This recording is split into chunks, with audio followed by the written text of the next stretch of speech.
Welcome to the Sports Sesh podcast for our sixth episode, I believe. I'm your host, Mason Shatwell, and my co-host is James Evans. And today we've got a special guest.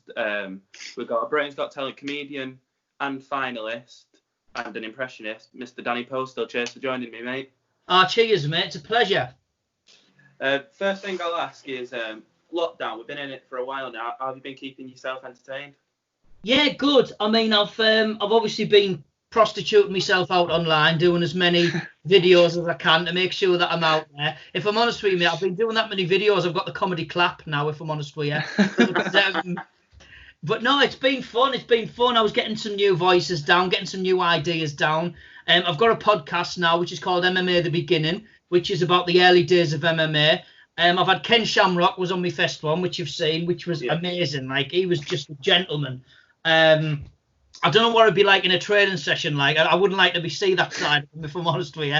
But no, he was just lovely. And you know, like you said when you met Michael Bisping, like when you meet your hero, you just hope that they're not a dick. And he wasn't. He was a gentleman. He was so lovely. And then I had Vernon White on. That one's coming out in a couple of weeks. And then Pat Miletich is coming on this Friday. Well, I hope he's coming on because we've been talking on Twitter. And I said, do you want to come on Friday? And I give him a time, and he just said, sure. And then I literally sent him the link, and I was like, let me know. But I think he's just one of those people, Pat. He's a bit laid back, and he'll just probably jump in, you know, when I've sent him the link, and he'll be in on Friday. So, yeah, so it's all fun, mate. It's all fun. I've just done another show earlier on, The Many Faces of Danny Posthill. So I've been doing, like, you know how it works. It's 5 celebrities, and people have to ask that celebrity a question. Yeah. And I have to answer as that celebrity. So that was good fun. I really enjoyed doing that. So, yeah, it's all good. Well, when you first started, and obviously you was doing your impressions and that, when did you find out that obviously, I'm pretty good at this. I can do this. Well, yeah, I used to do my teachers at school. I used to do... Well, one of my first ones I used to do was John Motson, who was the commentator for Match of the Day at the time. And I do remember I used to play on FIFA quite a lot. And that's the reason I got the voice of John Motson. And whenever we used to play football, it was really interesting because every time my friend scored a goal, I'd say, that's absolutely phenomenal. You know, so I used to do Motson all the time. And David Beckham's another one who I really, really, loved. And, it's getting everything right and making sure that you space it out at the right time and pause at the right time for David. And what I also learned was, people like David can sort of go into other voices, like Michael McIntyre. If you speed up David, eventually you will turn into Michael McIntyre, who I think would be an amazing MMA fighter because his head movement would just be second to none, yes.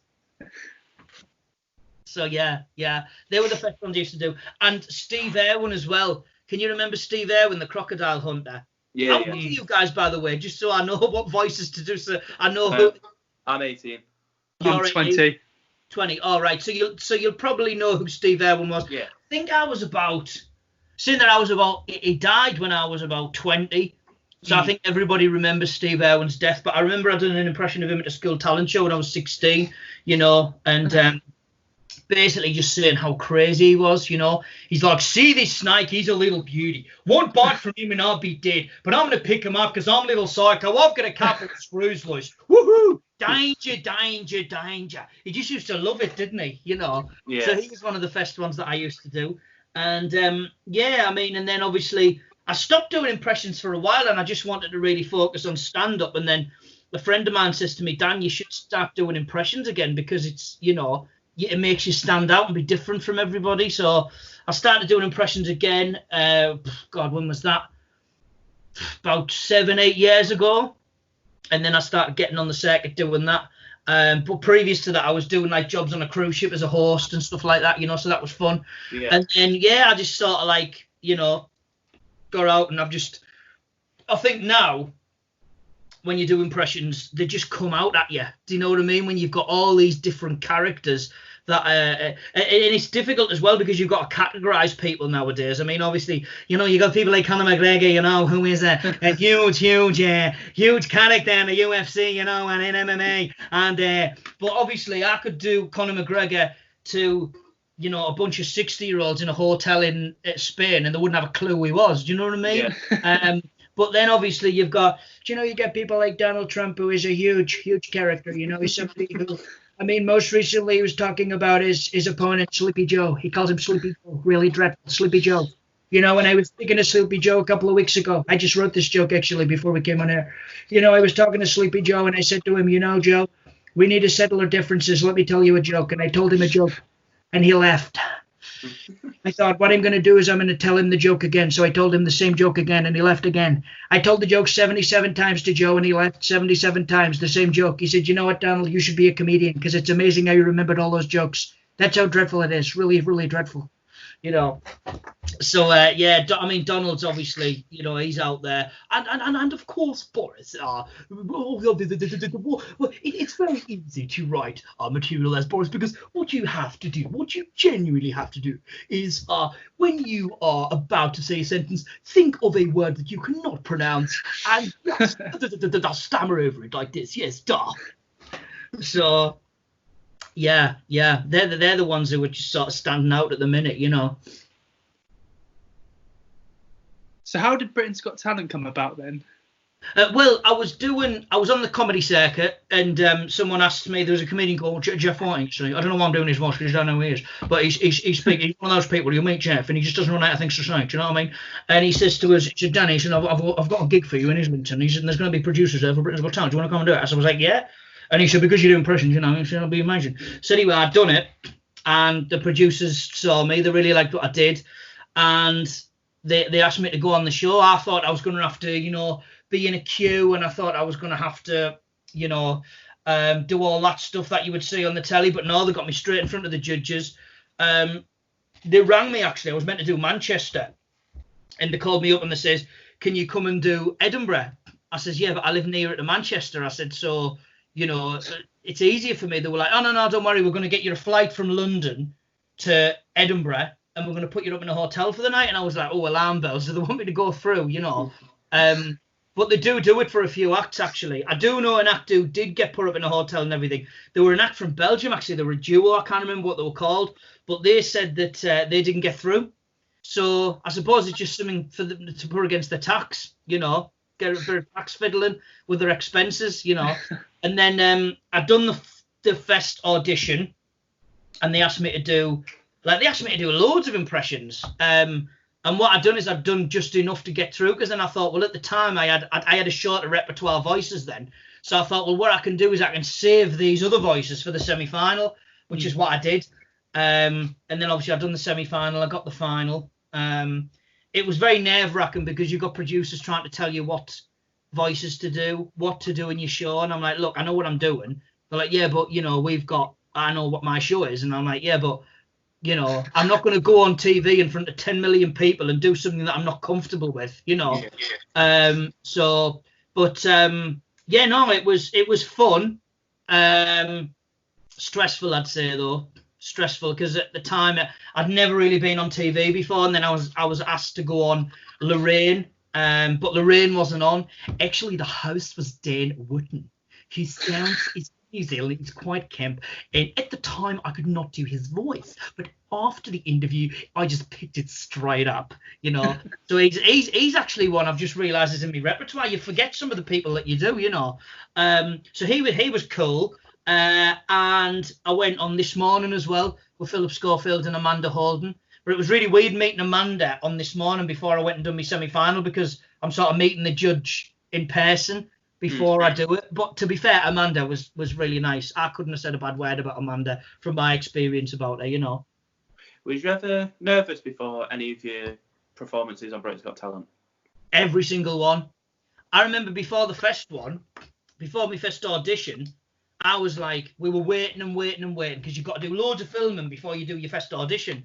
And I was like, fuck this, I'm going to go to the pub.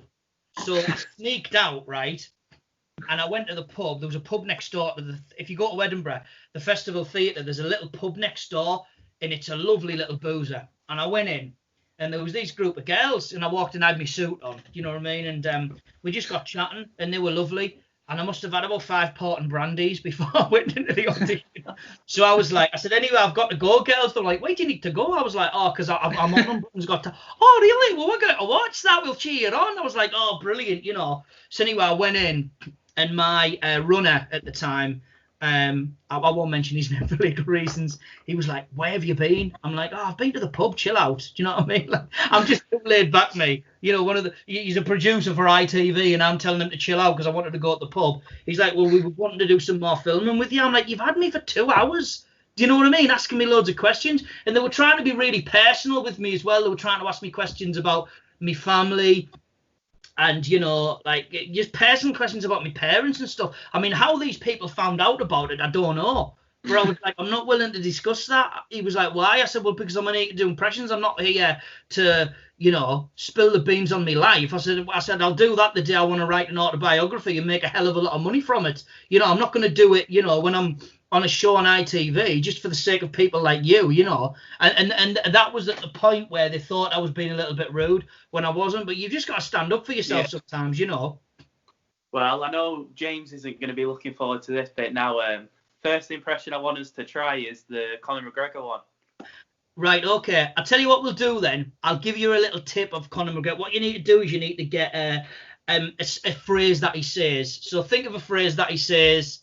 Hey, my proper 12 whiskey. He is the man. He knows how to drink my proper 12 whiskey, yeah. So proper 12 whiskey, and then he always adds this little thing at the end. So let me hear James say proper 12 whiskey, yeah.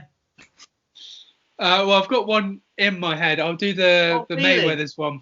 Go on then. I'll do that instead of the proper 12. I'll go, fuck the Mayweathers, yeah. Every single one of them redacts can get it.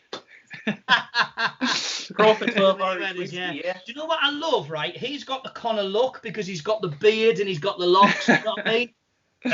You know, so it's like you're Skyping Dana White, you know? It's like you got Conor over the other side and you got Dana White on this side, you know? So I'll tell you what I'll do is I'll say something as Conor and you just move your mouth, you know, like those apps that you get where like, so I'll speak as Conor McGregor and you just move your mouth as if you're talking as Conor McGregor, right? Are you ready? Yep. Why don't you go and die my proper 12 whiskey? And then after that, I will kick your ass and say, who the fuck is this guy? Yeah, there you go. Yeah. Lip sync. How good's that? You should put that on TikTok. That's what everyone seems to be doing these days. It's my go. Oh. Go on then. You got to go and buy my proper 12 orange whiskey, yeah.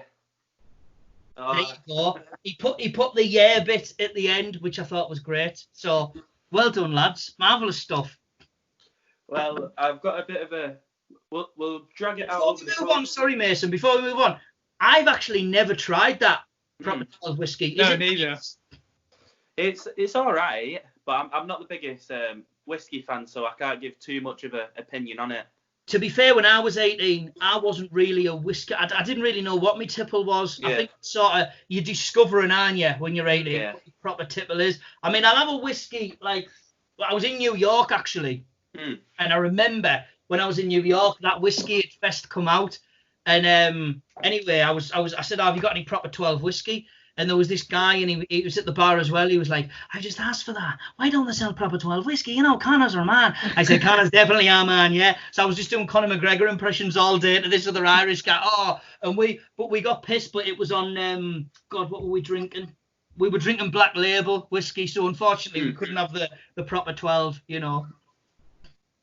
Well, I'm going to, do bits in it over the course of the episode, but an accent I want us three to try is a Scottish one. Scottish, right? Yeah. Okay, who's gonna go first? We'll go with you first, Danny. Okay. We'll do the professional first. Right. Yeah. So there's a few different types of Scottish accents. Right? You've got the Glasgow one, right? Now the Glasgow accent, right? You got not to sound with it. You're Glasgow, right? Speak like that, hey, shout and talking about it, by the way, right? And then you've got Edinburgh. Edinburgh's more a sophisticated accent than Scottish, you know. And then you've got people like Billy Connolly, and then you've got Kevin Bridges. What I love about Kevin Bridges, he pauses after every fourth one. That's what I love about Kevin. I love his face as well when he's just nailed a joke, because he does that wee smile where he's absolutely delighted. Alright, I'll try my one now. Go on then. Aye.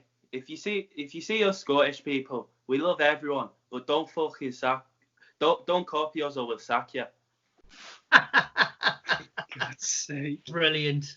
James, your turn. You've got the vocabulary bang on with Yeah. regards to how aggressive some Scottish people can be. That was brilliant. Go on, James. Oh, for God's sake. Aye, Scott Brown's the greatest player to playing the mighty Glasgow Celtic. The Celtic Greens, Lisbon 64. Well, I bottled it towards the end. For God's sake. I've got Scottish family, so I'll probably let them down. Oh, really? Well, never mind. Yeah, I suppose Glasgow. what I find with accents and impressions, I think if you're around people a lot, you eventually do get their voice. Like, there's a lot of my mates I can do impressions of, but then there's a lot of my mates who I also spend a lot of time with, and I just can't get them at all. Like, my missus, I do impressions of her all the time. Like, really, like, so we're sat in the house, and like, I know I've left my pants on the bathroom floor.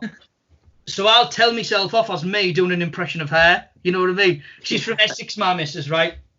So I'll leave my bathroom and I'll be like, Danny, you left your pants on the floor again. I know, babes. And she's like, well, at least you know. Do you know what I mean? Then it saves her shouting at me then, you know.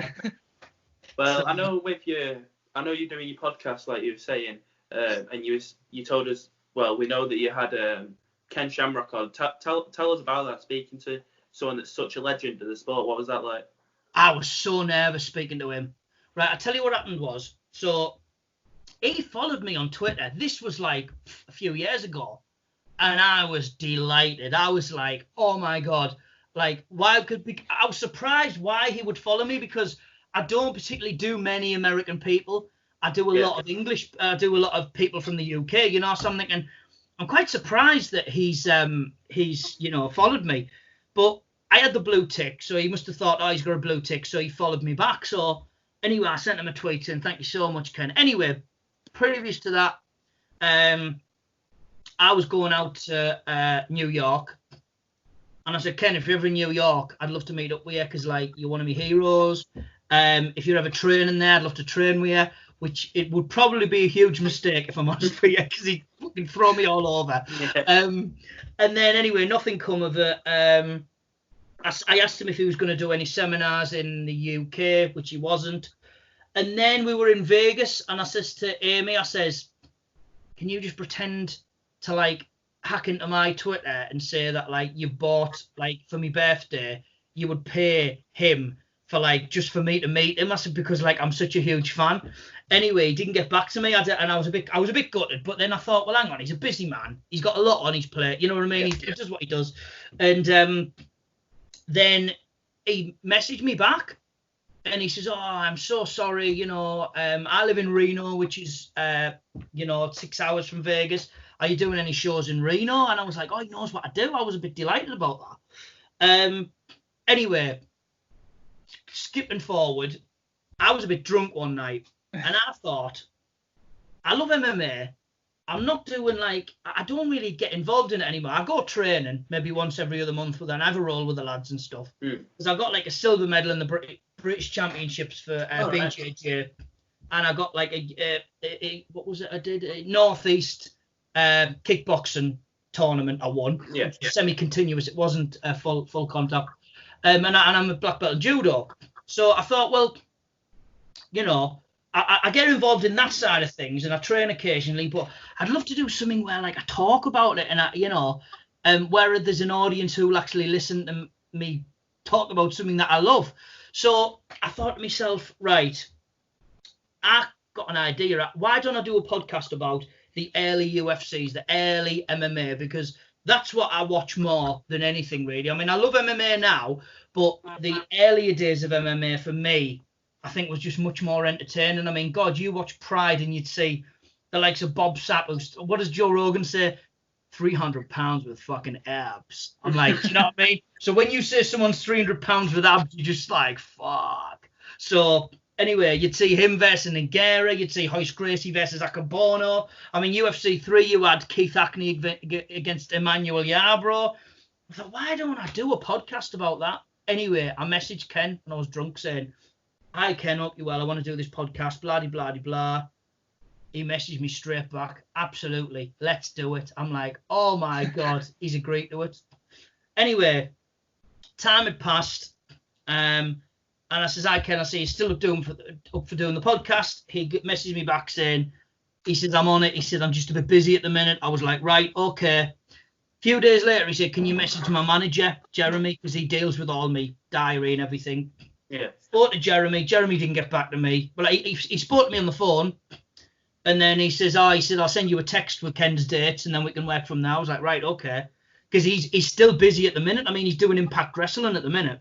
Mm-hmm. So anyway, I thought, you know what, I'm just gonna chase it up. So I messaged him, and he says, right. He says, are you free tomorrow? I was like, anytime. 3 a.m. I'd interview Ken Shamrock. I don't give a shit. I just want to speak to the man. I want to interview him. Do you know what I mean? And he was like, right, let's do it tomorrow. It was 4 p.m. UK time. It was 9 a.m. his time, wherever he was in the States, because he was traveling. He was doing some filming for Impact. Yeah. And anyway, we logged in on StreamYard, and his manager was there, and his manager was sorting out the whole thing. And anyway, I didn't get a chance to speak to him before the interview. It just went straight into it. Mm-hmm. So they record, and then he comes and sits down. It was like, right, you know, like when you're playing on a video game and you've got to the last level and you're about to fight the boss man. Yeah. Do you know what I mean? Yeah. As he was sitting down, I was like, oh my God, here he is. Here he is, the beast, Ken Shamrock. He's sitting down. And it was just like, I had a brain freeze at the beginning. I was like, shit, what am I going to say to him? And then I just, Mr. Shamrock, how are you? And he was like, I'm good, you know. And it was just like, after that, once he realised I knew what I was talking about, and I watched all the UFCs and I knew about his career, he was great, you know. And like I say, the interview was one of the best things I've done, to be fair. It was just great. And he's funny as well, you know what I mean? Like, he's a very interesting man. He's very intelligent. And, I mean, fuck, he's 56. Have you seen the shape that he's in? Yeah. I mean, it's like, I would have been delighted to be in that shape when I was 18, you know, never mind 56, you know. You can see the veins popping out, and he's an absolute weapon, you know. So that was great. And then I've done one with Brian Lacey, who's an MMA commentator, but Brian's a friend of mine, so I know.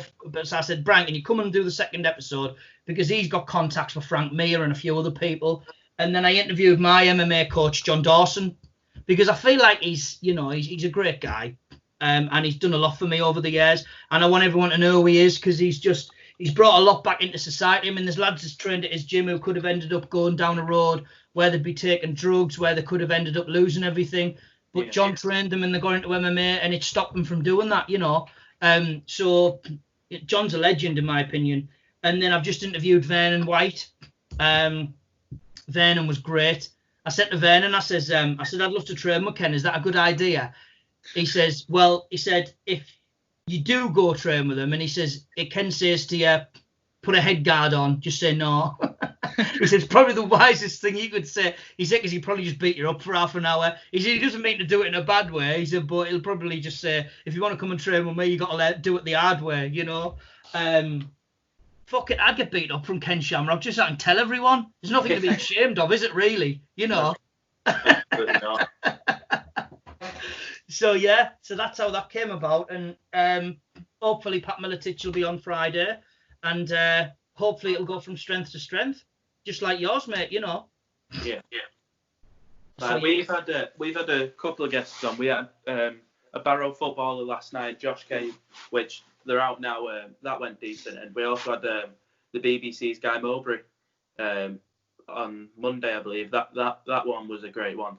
A nice one. Speaking to someone like Guy who knows what he knows about football, it was just. Yeah. So you're a huge football fan then as well. Yeah. I'm a United / Stockport fan. Really? Do you know what? I've done. Well, I'm a football fan myself. Well, I'm not so much as what I used to be. I used to be bang on, like with because I used to play for Hartlepool as a goalkeeper up until I was 16, and I got released, like YTS level, you know. But I've done a few gigs with footballers, like I've done a couple of gigs with Gaza and that, you know what I mean? Like Gaza's great, man. Like he just talks about things. When I first met Gaza, right, it was incredible because like Gaza's one of my heroes as well. And I remember I was backstage and I was like, "Is Gaza here? Is Gaza here?" They were like, "Oh yeah, Gaza's here." And next minute I look up and there's Gaza. He went, "Hello, mate." He said, "I tell you what, man." He said, "I thought you were brilliant on Britain's Got Talent, man. I voted for you and everything." And I was like, "Oh my God, Gaza voted for me! Like this is amazing." And then he goes, "I tell you what, mate. It's good to see you've still got a head full of skin." Which was brilliant. And then he says, "Come to my dressing room, man. Let's have a chat." And I was sat in his dressing room talking to him for half an hour, like we were mates. He's just so lovely. And then I've done about 3 gigs with him actually. He's so lovely, really, really nice guy. Every time he sees me, he gives us a hug, he gives us a kiss on the cheek, and he always says the same thing: "Good to see you still got a head full of skin," you know. And I played football against him as well actually, because there was I didn't play at the last one, but it's Pavel Cernicek sadly died. So we do a charity match via Steve Wraith, which Steve's big with Newcastle United. You know, he interviews all the legends. He always gives the news of what's happening with the takeovers and everything, and transfer windows and all that stuff. So he organised it, and it was at Dunstan. And the last time I played, it was entertainers versus ex-pros. So they've got Keith Gillespie, Nobby Solano, Peter Beardsley, Gaza, Steve Howie, Steve Harper, Hottiger. Was Hottiger playing? No, he wasn't actually. Hottiger wasn't playing. All these ex-pros for Newcastle, right? I'm in goal. I've got bloody pie shop right back, KFC left back, someone who's just smashed a full English breakfast centre back. Do you know what I mean? Like, you look at, I mean, they should have mixed it up a little bit. I'm not being funny because I was like, we're going to get tortured here, right? So anyway, we were like 4-0 down. It was like 15 minutes in. This is how unfair the game was, right? Anyway, Gillespie's got the ball. He's knocked the ball in. It skims me fingertips and it goes out for it should have been a corner, but the ref gave a goal kick. Anyway, I turned out the block behind us. I said, "We got away with that, mate." Thinking nothing of it, took the goal kick, got on with the game. It's half time, right? Peter Beardsley runs from one end of the pitch over to me, right? I'm like, "Oh, Peter Beardsley's coming to talk to me like he's one of my heroes." Do you know what I mean? I went, "Hiya, Peter, you all right?" He went, "Just to let you know," he said, "the ball hit your fingers." He said, "It went out." He said, "It should have been a corner." He said, "No, it's a charity game, mate, but you got to be honest." I thought, you absolute dickhead. Do you know what I mean? I thought, like, it's a charity match, right? I've turned up. I'm doing it for nothing. Like, you know what I mean? Like, don't take it so seriously. But then actually looking back, he isn't a dickhead, actually, because he's just very competitive. Yeah. You know what I mean? He's someone who takes it really seriously. It's like with me, I'll go to the MMA gym and I'll be rolling with the lads and, you know, like someone will nearly get me in a Kimura and I'm like, "Yeah, you tried there." I said, "That didn't work." And then I'll maybe get a nice guard pass on them and I'll wind them up as we're rolling about. But I do it in a way, I'm doing it for fun. Like, I'm not doing it like competitively, you know. But I think when you've been at a certain level, you're going to take it really seriously and you're going to, you know, like when I play football now, it's just a mess about. Like when I do MMA, like I do MMA training. Saying that, though, you do have to be a bit more careful when you train MMA, because last time I went, I dislocated my shoulder because we were wrestling. Me and the lad were wrestling, and I took him down like twice, and he got his double underhooks in. I was like, "You fucker, you've got me."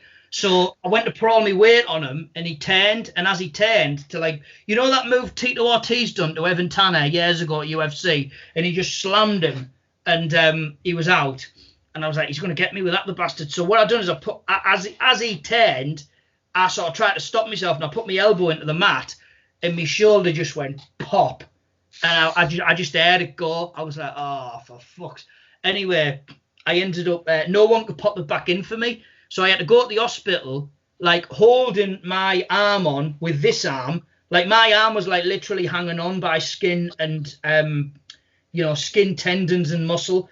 And mate, I would not wish that pain on my worst enemy. I was in agony. I've never known pain like it. So yeah, that's the last time I trained MMA. It's up to you if you ever want to get involved in it, listeners. But you know, it's that's what happened to me the last time. Oh yeah, and I broke my fingers. My fingers are not the same anymore. They've, you know what I mean. That one I can't. That's completely knackered. And all as that was trying to get a guard pass, and my fingers just went bang and hit his leg. So yeah, and I say it's fun. Well, with you talking about the people you've met through doing what you're doing, that who's like been your favourite person that you've met, like as a hero that you've met, like you've thought, I've looked up to you as a kid and now I'm meeting you? Well, obviously Ken Shamrock. Yeah.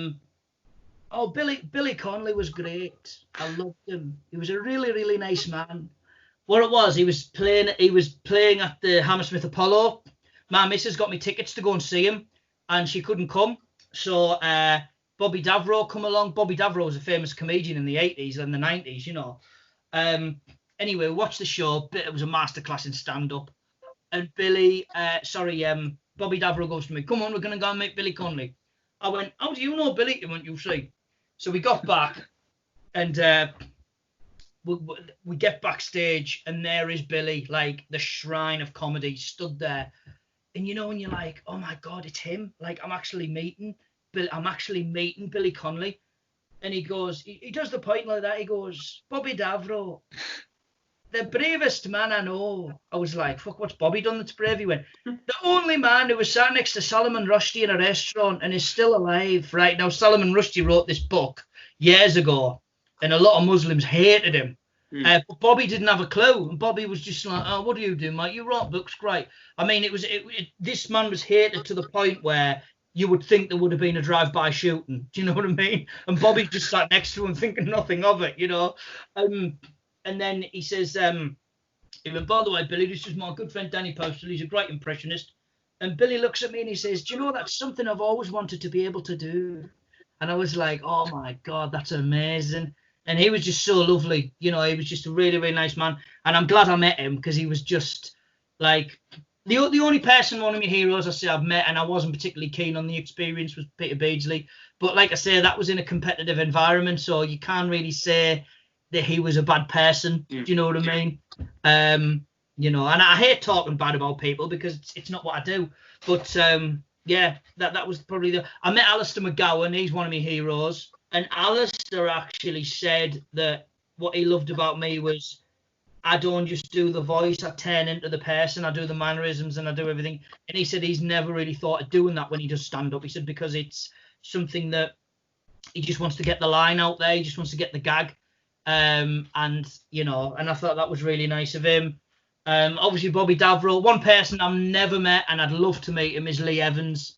I think Lee Evans is just like, he cripples me with laughter. You know, it's just some of the things he comes out with, like, you know, like I watched him do a routine the other week and he was like, watching that on YouTube, me and Amy had a few drinks. It's like, oh, put some Lee Evans on, you know. Like, yeah, he was talking about, you know, how you when you're with your wife, you know, when you're with your wife and you're completely lost. And she goes, oh, let's go home. We're fucking lost. You know what I mean? Like, he just hits that funny bone, doesn't he? He's a legend. And what I love about him as well is you can just see he appreciates the fact that he's done so well. You know what I mean? He is so thankful to his fans. And that's what I love about him. You know, he's got no ego about him.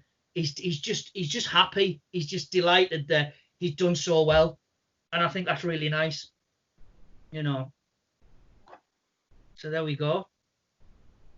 In terms of football, what team do you support? Is it Hartlepool or Newcastle? Just judging from the accent. Well, it was. I live in Hartlepool, but I've always been a Newcastle fan since I was a kid. I used to play for Hartlepool. But I'm good friends with Joe Allen, who was like a big star at Hartlepool at one point. Yeah. He actually used to play for Chelsea. And who else did he used to play for? He used to play for Newcastle the days when Gaza played for Newcastle, you know. So he's a good friend of mine, actually. Yeah, but like I said, I was playing up until 16, got released. But it was fun. It was fun. But then the same time I was doing football, my life's mad, right? Because one point in my life I wanted to be David Seaman, right? Then I wanted to be Ken Shamrock, and then that failed. And then I wanted to be Alistair McGowan, and I'm still doing that, if you like. You know what I mean? I'm sort of still. And then I've got a podcast. I'm like, I want to be Joe Rogan now. You know what I mean? So it's like, it's good to be ambitious, though. You know. So yeah. Try and secure that 100 million payday with Spotify. Do you know what? Right. Christ. I was listening to. But you know what I love about that is I love that he's got that, because that man works his balls off. Like this, I listened to do you like when Joey Diaz goes on his show? Yes.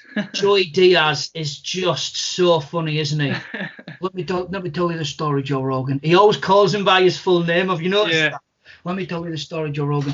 I was in the hotel with a load of hookers, and there was a kilo of cocaine. You're thinking, oh, this is going to be a good story. Do you know what I mean? Like, he's mad, but he's just got no shame. He's got no shame. Do you know what I mean? And anyway, Joey Diaz was talking about the, Joe Rogan and how hard he's worked, and he's known him for years. And I just love hearing success stories like that, because Joe's not someone who's just got lucky. Like a lot of these reality TV stars you watch on maybe Love Island, or, this man, he's a comedian, he's a martial artist, he's talented, he's articulate, he's intelligent, he's in great shape, he's got loads going for him. And people like that, and also his work ethic is incredible. And people like that, I just think, I'm so pleased you've made it, mate. You know what I mean? So, I was going to say, I've seen a lot of people give him stick recently across social media. I do not get that whatsoever. They're thinking, I've seen a couple of tweets where they're like, oh, the UFC should release him, he's bad at what he does. I'm just there like, really? He's come from the bottom, and to do what he does now, you've got to give him some credit. How could you think of a better UFC commentator than Joe Rogan? I'm sorry, he's a black belt in Brazilian Jiu-Jitsu, so he knows what he's talking about. I mean, all right, yeah, he wasn't a fighter. I mean, he was in his day. I mean, he was a Taekwondo champion. Do you know what I mean? He's a legit badass. So he knows what he's talking about. He knows what the moves are. He knows the ins and outs of every fighter's life. He takes his time out to understand everything and know everything. I couldn't think. I mean, I would just reply to those people and say, tell me a name who would do a better job than him. And I bet my mortgage on the fact that I would probably laugh at their reply. Do you know what I mean? Like, if the UFC keeps Joe Rogan for it, they need to keep him for as long as they can. It's like saying they need to get rid of Bruce Buffer. He's a shit announcer. Like, come on, Well, I know obviously you say you're a big MMA fan. Did you watch this weekend's card? Was that I watched the two main events. Who was fighting again? Remind me. It was Hooker. Yes. Fuck me, that was a hell of a fight, wasn't it? Yeah. That was back and forth. And I mean, I tell you what though, right? The shots those guys were taking, it was like, they were just eating them like biscuits, weren't they? You know what I mean? They were just watching people taking shots like that. I'm like, I would have just been on my ass off that jab. You know what I mean? And you can hear it, because obviously there's no crowd there as well. You can hear it, and it's like, you can probably hear the slaps, can't you? Yeah. And you're like, oh, that is naughty. That is really naughty. But that's why I've just got so much respect for MMA fighters. I mean, I had one pro fight against a guy called Dave Metcalf, and he absolutely kicked my ass. But saying that, though, taking strikes, when I fought Dave Metcalf, he had me in side position, and he had his knee on my shoulder, and he was elbowing me in the face. He must have hit me about 7 elbows, and at the time I couldn't feel it. I was just like, he's elbowing me in the face, and the ref stopped it. And then the next day it was like, I'd thought I'd had like 2 bottles of vodka. It was like, it felt worse than the worst hangover I've ever had in my life, but yeah, got so much respect for those guys. But yeah, that was a hell of a fight. I've seen a lot of fans have been saying online that they're actually enjoying it a lot without the fans. What's your point of view on that as watching at home? Do you like it without the fans at the minute, or would you rather it go back to with the fans? Because I know at the moment. It's a really interesting question, that, because when if you watch, have you seen any of the Pride fights in Japan from back in the day? Yeah. I was talking to Vernon White about this, actually. And I said, did you prefer it? Because if you listen, the Japanese audiences are quiet when the fight's on. You can hear a pin drop when the fight's on. You can hear the movement, like you can hear their feet when they're moving on the ring, can't you? It's really weird. And Vernon said he preferred fighting in Japan because you could hear your corner, which is good. He said you could hear their corner man as well. My point of view is, I suppose it's like watching fights in Japan and you can hear everything. I can see why people would like it with the fact that you can proper hear the slaps of the... I mean, I tell you what's so effective as well now is them kicks, the below the knee kicks. Oh, yeah. People are hitting them with. I mean, God, you wouldn't think that they hurt, but when I used to do judo, people would go to sweep you, and if you resist the sweep, they just, with the bottom of the foot, they just hit the side of your leg, and it hurts. It really, really hurts. And I thought a leg kick there is just bloody brutal, and that's what I'm loving at the minute. And when you can hear the slaps of when people are getting kicked, it's just, I think people now understand the brutality of strikes in MMA, whereas when the crowd's there, you can't hear it. But at the same time, when there's a crowd there and you're watching it, I feel like you're a bit more pumped. Do you know what I mean? Yeah. You're up your BA, you're like, oh, you're more excited about it. But when you're watching it without the crowd, you're not. But then you sort of get the brutality of it. So either or for me. If people are in a cage fighting, I'm happy. I'm enjoying myself. You know what I mean?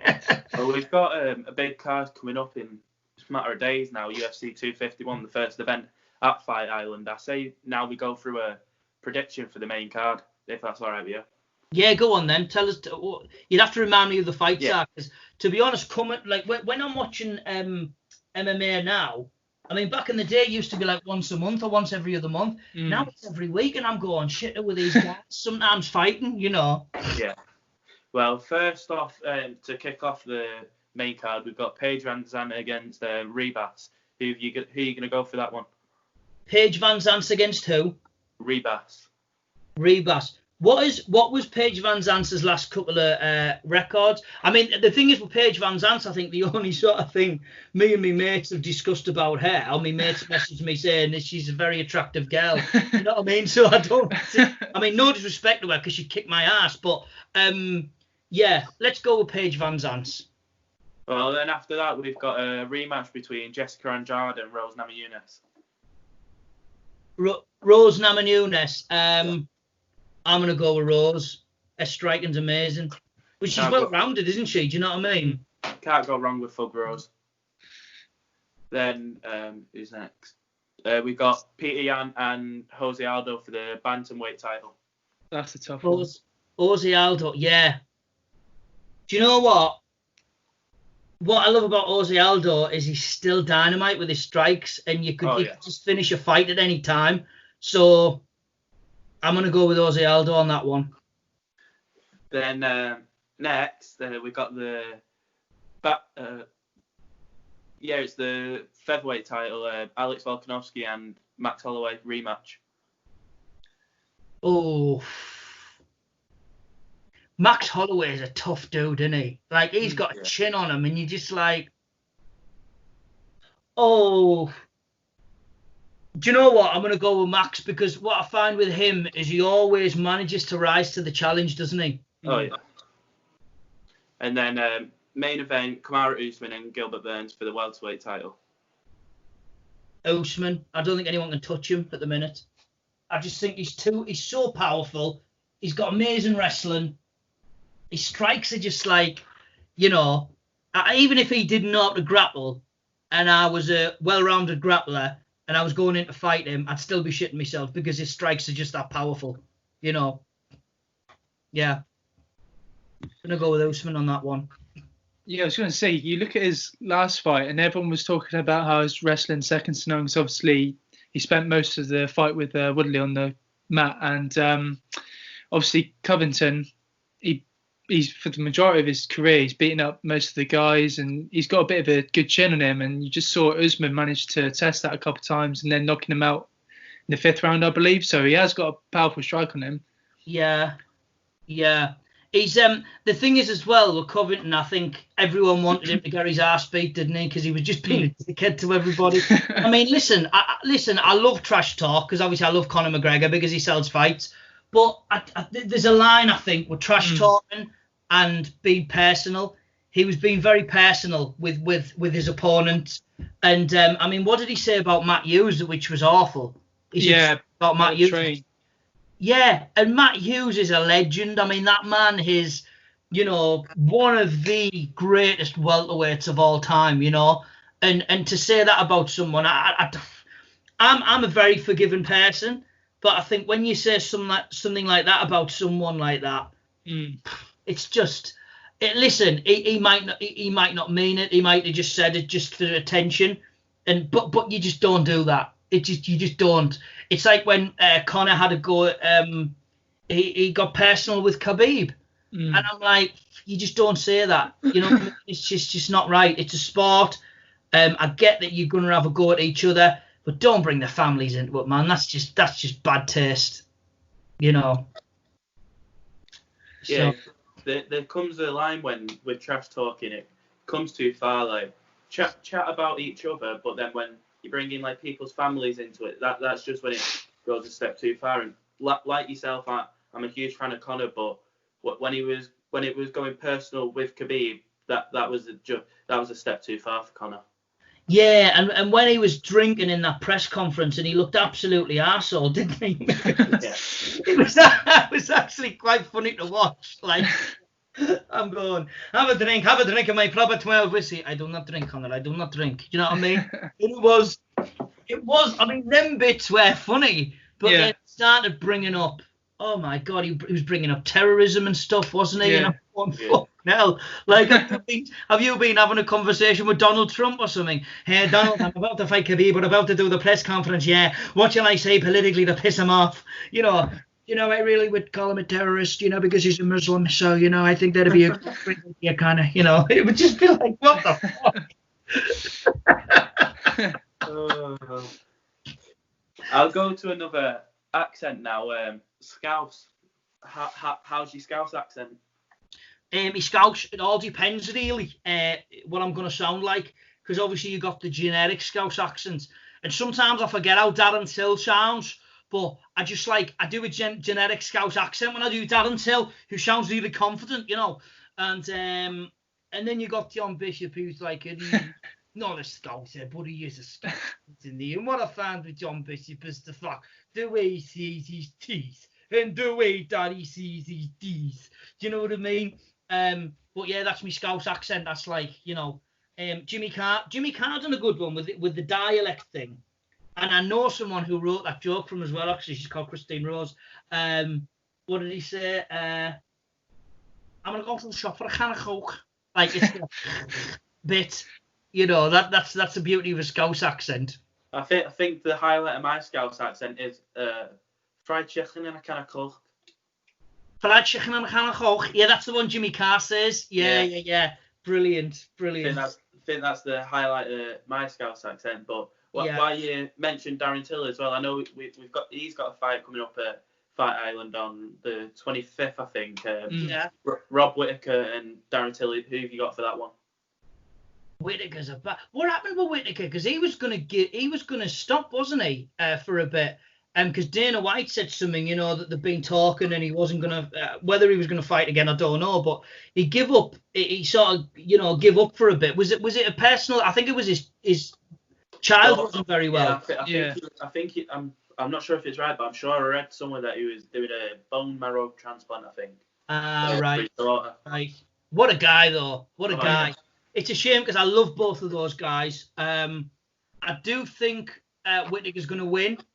I would like to see Darren Till win because he's in England. He's you know, he's from the UK. Yeah. Have you seen what he's doing on Twitter, Darren Till? Yeah. Oh. It is hilarious, isn't it? Yeah. What's he spends a lot of time on social media, doesn't he? He does, and he's got this page. What they call it's like called something. Darren Bisping. So he's got Bisping's face and head, and then he's got Darren Till's face, and he's just winding people up, isn't he? I mean, he's brought. See, that's trash talk, and that's brilliant. I love that. Because he's just winding other people up. Do you know what I mean? He's not getting too personal. But you see the face swaps with the fighters and stuff like that. People are doing it with the wrestling now, aren't they? There was one. Oh, someone shared something on Twitter earlier on.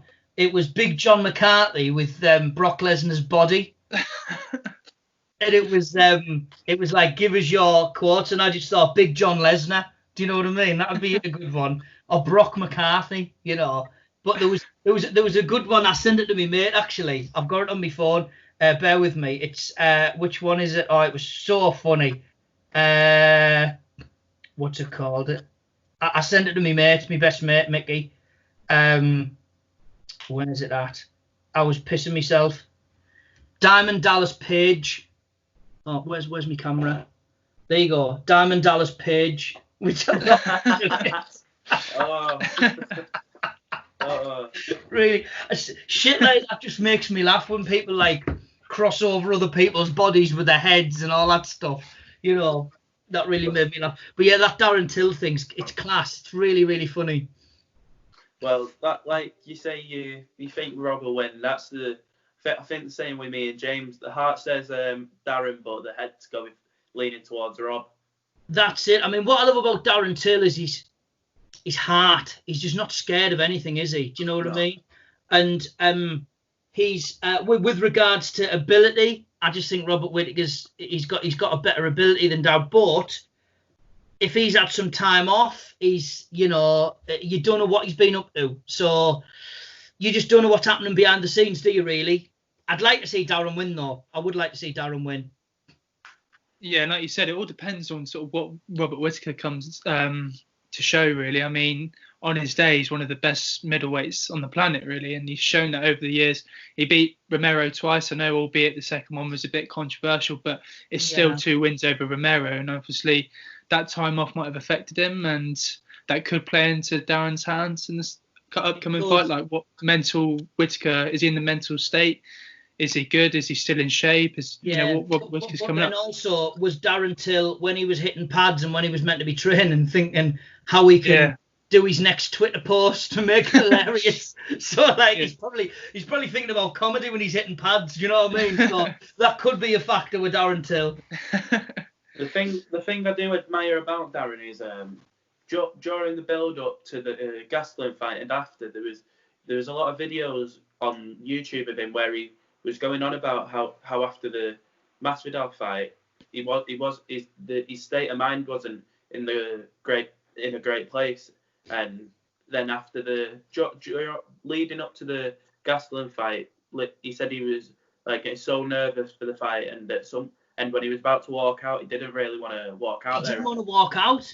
And for someone to say that, like, for the rest of the world, you've got to admire. Absolutely. I mean, it's mad because I've got a friend of mine, Robbie Brown. He's just getting pro, and I really hope he does because he works so hard. He says every single fight, he says, "This is my last time. This is my last time I'm doing this." And he said when he gets in there, he said he absolutely loves it. It's just, I mean, it's a nerve-wracking thing, isn't it? You know, you're going into a cage with another individual who is trying to knock your fucking head off. I mean, it's like, as much as you've trained for it and everything, it's still not very pleasant taking a round kick to the head, or, I mean, even leg kicks hurt, they hurt to the point where, I mean, you see fighters now where, like, when I interviewed Vernon White, he fought Pedro Hizo in the Well Valley Judo Championships. This was years ago. And I says, what are your views on Pedro Hizo? What were your thoughts going into that fight? And he said, he can kick. He said he felt the first leg kick and he was like, shit, what's going to happen with this? Oh, hang on. For some reason, my phone went off. Like it's, your Siri. Siri, it was just like saying what I was saying then. The weird things phones, aren't they? You don't know who's recording me. Do you know what I mean? Like, the government have got some recording device in my phone. Weird, isn't it?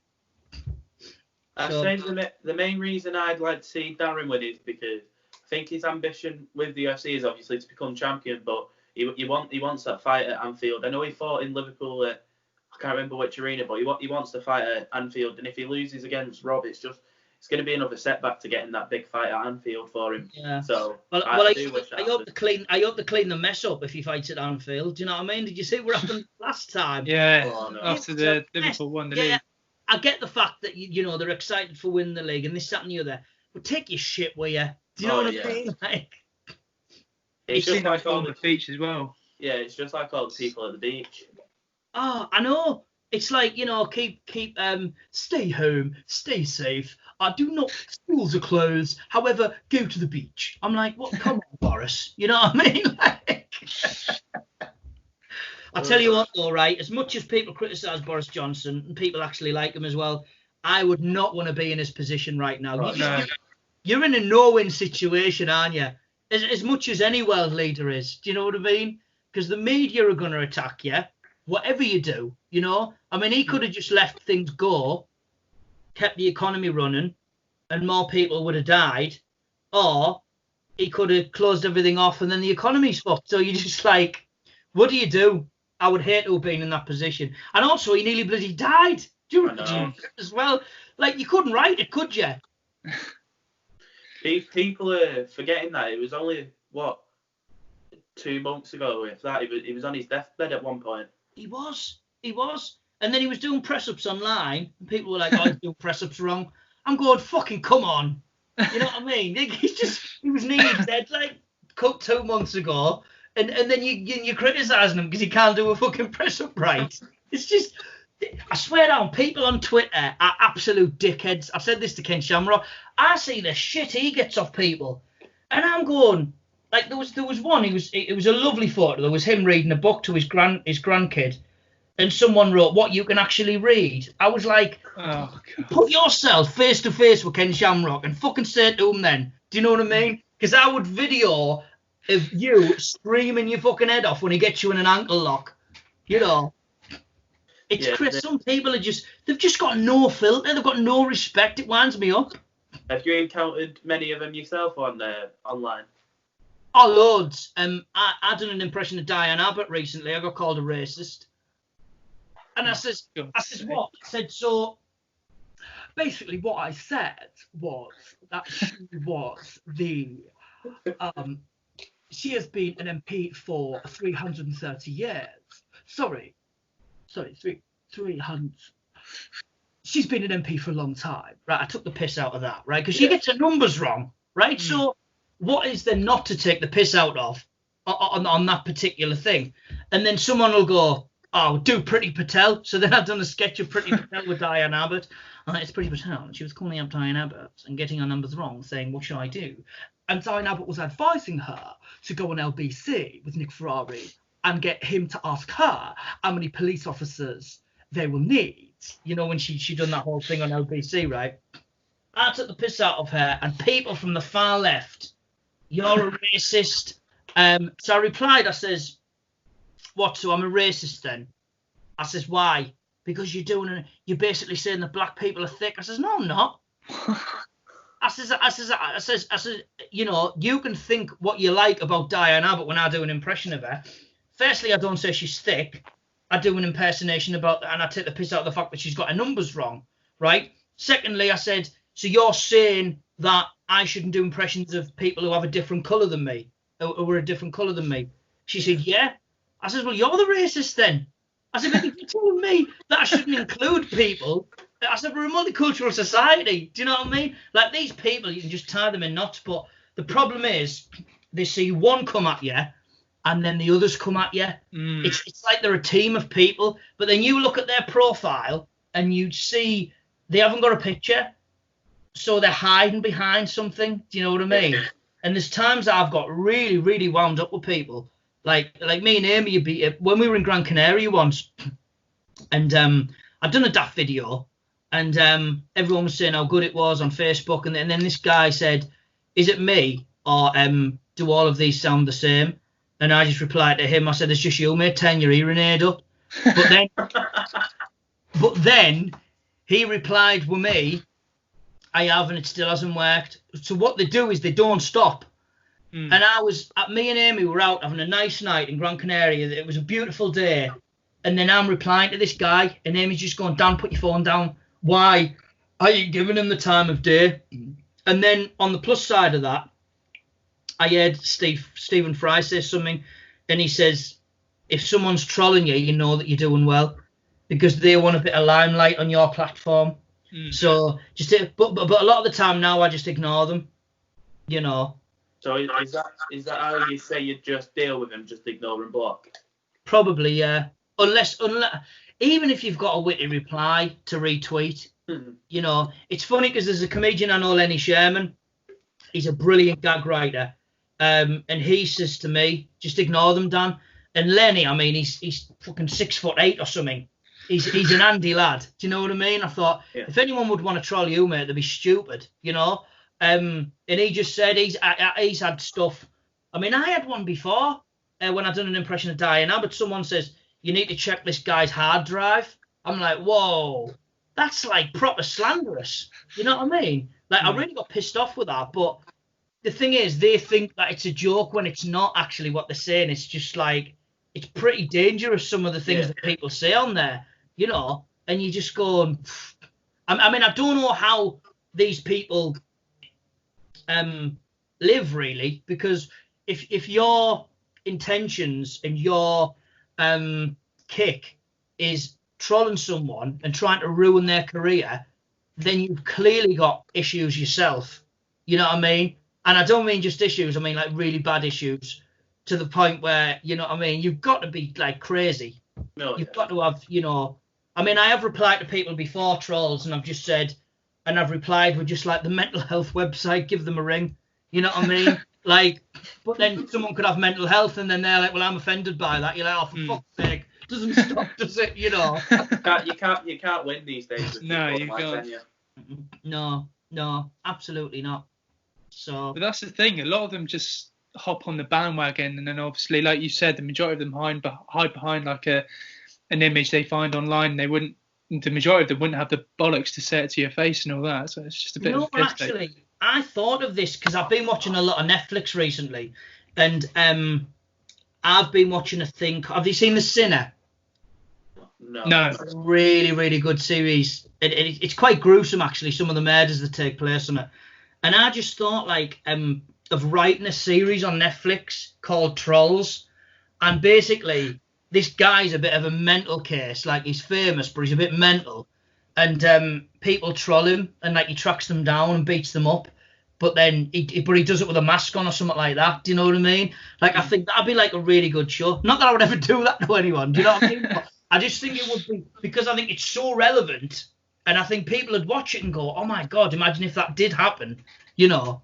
I think it'd be quite, I should write to Netflix, actually, say I've got an idea for a series, beating trolls up, you know what I mean? I remember a couple of years ago, actually, I can't remember, it was like a documentary style series where I think it was Case Price or someone, they tracked down the trolls that abused her son on social media. I think it was Kate Price or someone like that, but they used to go to their house, didn't they, and confront them and all that. It was just ridiculous. Yeah, and these people shit themselves. They're like, it's like, who was that guy on X Factor?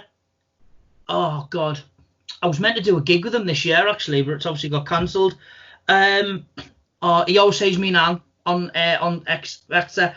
I'm doing this for me now. What was his name again? Anyway, he's had work done. He's had, because people are calling him ugly. And he's not an ugly man. He's a good looking man, you know what I mean? And anyway, he done the same with this guy. I didn't watch it, but my missus told me about it. And they actually went to the guy's house, and they were like, why did you say it to me? Like, I was in bits. Like, you really upset me. Like, I was, you know, suicidal. Like, you were really fucking with my mental health. Why did you say it? And the guy was like, oh, I'm sorry. I just thought it would be a laugh. Like, I thought you people can take that type of stuff because you're on stage. I'm like, no. Which I think as well, if you look at mental health these days, I think a lot of it has got to do with social media, because you're constantly thinking about what people are going to think. Like, so I've done that live tonight on Facebook, right? Yeah. I shouldn't, but I'm like, oh, I'm worried in case someone says that was shit. But I've got all these brilliant comments. This is hilarious, Dan. I'm loving it. And then I'm like, someone's going to say it was shit. Do you know what I mean? Oh, yeah. But then at the same time, like, there's comedians who I don't find funny, but I wouldn't go out my way and say, I think you're shit. Like, it's just, you just don't do it. It's just politeness, isn't it? Yeah. You know, unless they were being a dick and they were sort of trying to put me down for what I do, then I'd probably maybe have a go at them and say, well, you're not my cup of tea, or in a wittier form, you know. But I just don't see the point in people. It just causes division and it causes problems. And I don't know why Twitter and Facebook allow that type of thing. Constructive criticism, fair enough. Like, I think that voice should have been deeper, or that voice should have been this, and you know, if they break it down constructively or something like that. But not, that was just shit. Like, it's just.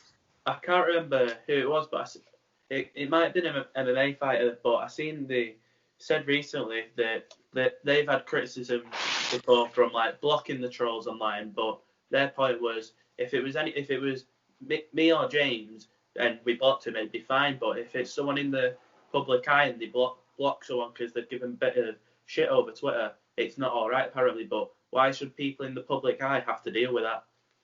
I know, like, why, you know, if you work hard at something and you know, it's something you've always wanted to do as a kid, and you work and you buy, I mean, especially MMA fighters, that's a shelf life. You know what I mean? They're earning as much money as they can while they can. And if they're getting dickheads who are going away saying, you got knocked out, or you got this, like, first of all, do you not think that they're pissed off about that anyway? Do you know what I mean? But to rub it in and start giving them shit, it's like, come on, you know? I mean, I bet those people who troll MMA fighters are people who have probably never had a smack in the mouth. Yeah. Before. Do you know what I mean? Because if they felt a smack in the mouth before, bet your bottom dollar they would never have a go at an MMA fighter, even a boxer or anyone who's. But like I say, they're hiding behind a keyboard, aren't they? Yeah. I know. I've seen that Darren Till's commented a couple of times on trolls and like give them a taste of their own medicine, give them the shit back, as you say.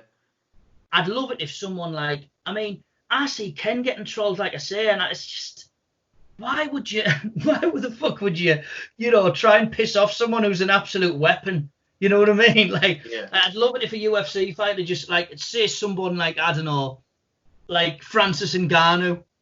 Like, can you imagine if you'd said something to him and it just went, I'm going to find out where you live? Like, they'd have sleepless nights for weeks, wouldn't they? I mean, imagine you'd be first thing in the morning, you'd be on Rightmove. Oh, straight away, wouldn't you? Can you imagine Francis Ngannou knocking on your door? You'd shit yourself. Oh my God. You'd say it was someone else. Yeah, just give you a backhand, you'd be knocked out for 2 weeks. So, yeah. So that's that. Trolls, fuck off. That's what we're saying to you, basically. Yeah. You know what I mean? What is the point of your existence if that's how you're going to live? So, yeah.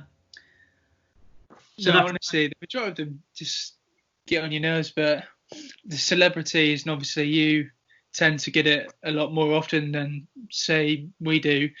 And to be fair, I've got massive respect for you just to sometimes just take it on the chin, just ignore it, block it, because it's very easy the majority of the time to respond, and then when you look at it deep down, it's just not worth your time because that's what they want, a reaction. Oh, there's times like I've wanted to private message them and say, yeah, me and you meet in a field now, because you know the little dweebs. But like, then they could screenshot that message, then the police ring you, you're making threats to someone. I was like, no, I was just going to meet them in a field to have a chat.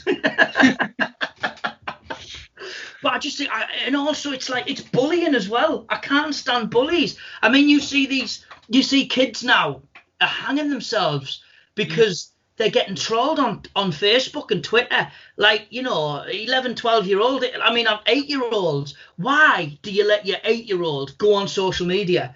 Like, it's ridiculous. It really is ridiculous, you know. I think something does need to be done about it, really, because, you know, I get the fact that there's free speech. I'm all for that. You know, whatever you think politically, say whatever you want. But when it comes to attacking people and calling them names, and they're not only calling them names, like, I've seen stuff where, you know, people make accusations to people. And you're going, whoa, you can't say that. That's slander. Like, and Twitter don't block them. Twitter don't ban them. Yeah. You know what I mean? It's ridiculous, really. But listen, who am I to say? You know, I don't own Twitter. I'm not the multi-billionaire who owns Twitter. So, you know, I'm sure I'd have to go through a lot of avenues to get to speak to that person. But it is what it is, isn't it? Yeah, 100%. But the thing is, there's more that they can be done, because if they do ban the account, it's very easy just to add an account and create a new one on lots of Facebook and Twitter. So that, like you said, more needs to be done. It's hard to overlook everything. And that's the thing. And I mean, you know, the only thing I could think of is, you know, surely the government have probably got that much technology now. I mean, apparently, what's this that someone was saying to me that, so my mate come round one time, and we've got a couple of them Hey Google things in the house. People have Alexas, people have the Google thing where you ask it questions. And he was like, you do know these hear everything that you say, don't you? I'm like, what? He was like, yeah, they do. And I was like, oh, that's a load of bollocks. Anyway, I says, hey Google, what did I do last night? And it replied something like, if you log on to this, I will be able to tell you what you said exactly last. And I was like, what? Oh my God. Wow. Really scary. Really scary. So if the government can do that, and they can hear what people are saying and what they're talking about, surely they could find out what device that person has used in order to get onto Twitter and use that specific account to stop them from opening another one. You know, it's a vicious circle, really. And I think everyone is so technically minded these days.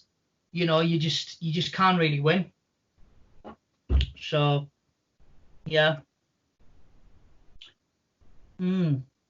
Well, I think we have covered quite a bit. So, as always, everyone, check out the page we've got on Facebook. All of our Twitters will be in the description. And now check out Danny's page on Facebook, which will also be in the description, and Danny's own podcast that he's got.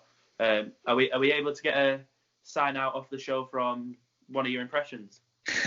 Let me think. Who was I doing? I gotta say, I absolutely love the show, and I'm gonna go to the Clan and I'm gonna have a drink with Quagmire and Cleveland and everybody else. Cheers for joining, Danny. It's been an absolute pleasure. Cheers, mate. Thank you for your time. Cheers, Danny. Cheers. Look forward to the next one. Cheers, mate.